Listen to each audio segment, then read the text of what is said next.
కర్నూలులో వి Kaveri travels bus మంటల్లో 20 మంది సజీవ దహనం. పాలెంలో జబ్బార్ ట్రావెల్స్ బస్సు 44 మందిని పొట్టన పెట్టుకుంది. మాసాయిపేటలో 26 మంది, మచిలీపట్నంలో 22, అనంతపురంలో 18, ఖమ్మంలో 13 మంది. ఇలా ప్రైవేట్ ట్రావెల్స్ బస్సులు వందల మందిని పొట్టన పెట్టుకుంటుంటే అధికారులు, నేతలు అవినీతి మత్తులో జోగుతున్నారా? పర్మిషన్స్ లేవు, ఫిట్నెస్ లేదు, రూట్స్ లేవు, రూల్స్ లేవు. ప్రైవేట్ బస్సులు ఎముడి వాహనాల్లో రోడ్ల మీద తిరుగుతుంటే ఎవరూ పట్టించుకోరా?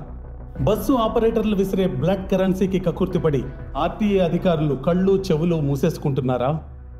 ప్రైవేటు బస్సులు జనం ప్రాణాలు తీస్తున్నా పట్టించుకునే అధికారులను గల్లా పట్టుకుని నిలదీయాలా వద్దా?